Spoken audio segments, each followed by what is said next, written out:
C'est une vie au quotidien avec des gens qu'on ne croiserait pas en fait. Et donc c'est extrêmement enrichissant et c'est plein de surprises, parfois plein de déconvenues aussi, mais c'est toujours vraiment beau.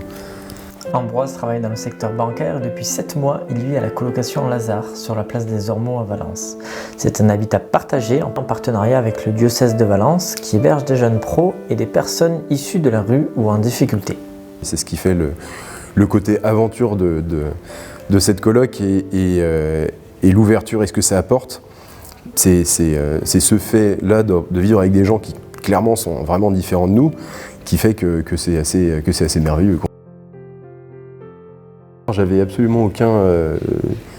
j'avais pas d'a priori. Je me suis dit on va voir, entre guillemets, on va voir ce que ça donne, hein, on va voir où ça mène.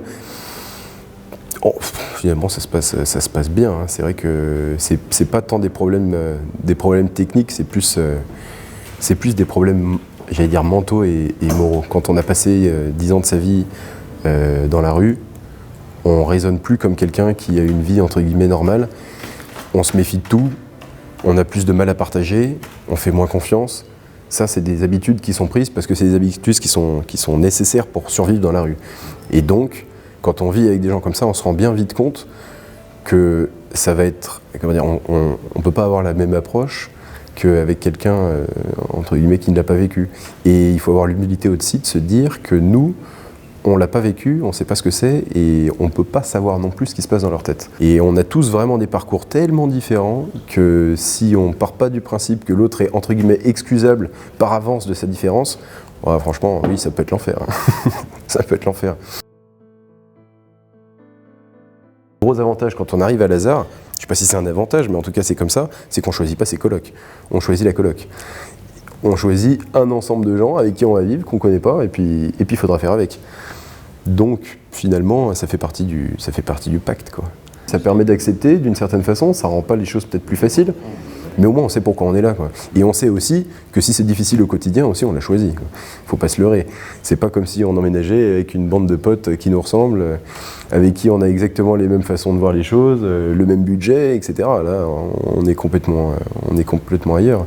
C'est une vie un peu particulière, mais qui est pleine de richesses. En fait, finalement, c'est une coloc comme les autres. Quand on rentre chez soi, il y a du monde. Parfois il y a du bruit, il y a même une famille, il y a des enfants qui se baladent.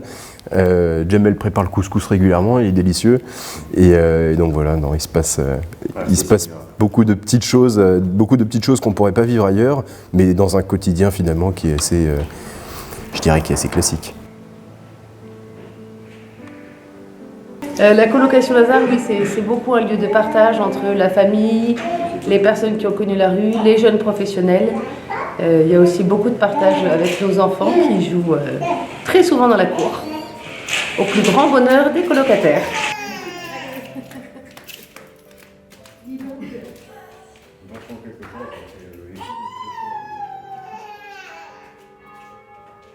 Le rôle des responsables maison, c'est de veiller à ce qu'il y ait une bonne ambiance dans la maison, que chacun y soit bien, que chacun y trouve sa place. On est là pour proposer aussi des temps d'animation. On accompagne aussi les personnes si elles ont besoin d'aller à des rendez-vous. Et autrement, dans le quotidien, on se croise régulièrement dans cette jolie cour qu'il y a derrière moi, pour des petits cafés, des petites tisanes le soir, des petites pauses clopes. Et on est toujours heureux de se croiser. Il se vit des choses assez sympathiques et on crée des liens entre les personnes qui sont de passage ici, puis qui repartent, qui se réinstallent, qui sont très forts et qui sont vraiment beaux. Des gens qu'on n'aurait pas forcément rencontrés, ça c'est sûr. En tout cas, qu'on aurait pu croiser, mais des gens avec qui on n'habiterait pas, non, ça c'est sûr. Ouais. Notre repas de coloc hebdomadaire, il est tous les mercredis. Là, on cuisine en principe à tour de rôle. Ceux qui font les courses, parce qu'on se distribue tous les mercredis les services, donc il y en a un qui va nettoyer les toilettes, etc., une vie de coloc classique, et il y en a qui vont faire les courses. Et par simplicité, on avait juste choisi que ceux qui faisaient les courses faisaient aussi le repas du mercredi. Des noiseries pour le dessert ce soir.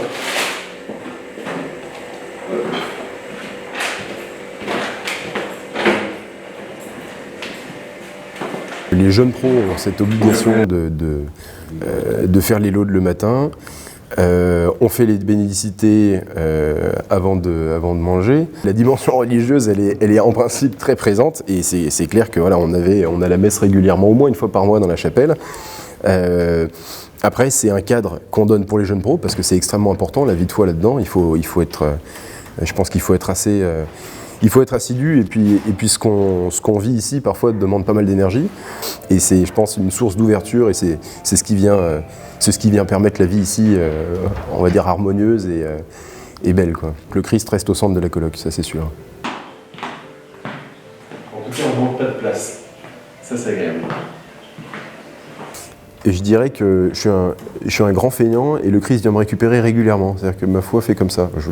J'ai tendance à penser qu'elle va plutôt en montant. Enfin, en tout cas, l'histoire de ma vie, c'est que le Seigneur est toujours venu me récupérer à des moments où hop, je commençais un peu à l'oublier en me disant hop là, toi reviens par là. Il y a du travail. Et Lazare est arrivé à ce moment-là. Et je me suis dit, bah oui, mais oui, effectivement, te pose pas de questions, fais confiance, quoi. C'est toujours comme ça que ça se passe. Vas-y. J'étais très bien chez moi et puis des copains qui étaient déjà jeunes pros ici m'ont dit « Ouh, il y en a un qui va partir, il y a une place qui se libère, est-ce que ça t'intéresserait pas ?» Alors je me suis dit bah pourquoi pas, ouais, après tout pourquoi pas. Je me suis dit allez, bon, faut que je rentre mon appart, faut que je le vide, tout, mais ça peut être sympa, le jeu en vaut la chandelle. Et donc un peu comme ça, je me suis dit, ouais, un peu du jour au lendemain, je me suis dit bah allez go, j'emménage, je pose mes affaires, je suis arrivé. Avant j'avais dîné une ou deux fois avec les autres, j'avais vu Jamel, Philippe, etc., les autres colocs. Et puis voilà, ouais, j'ai posé mes bagages en me disant Inch'Allah, d'une certaine façon, on verra bien où ça mène. Et en tout cas, ça n'a l'air que d'être vraiment intéressant. Et c'est là qu'on joue le plus au tarot. Voilà, chacun sa petite place. Mais on ne rentre pas ici pour vivre la même chose. On vient pas pour la facilité. Moi, je suis pas venu pour la facilité. Je me suis dit, voilà, on m'a demandé. Je me suis dit, on m'appelle là. Te pose pas de questions, Ambroise, vas-y, quoi. C'est comme ça que ça s'est fait, hein. Je me suis dit, puis on verra, j'aurai les forces ou je les aurai pas, et puis finalement je les ai bien.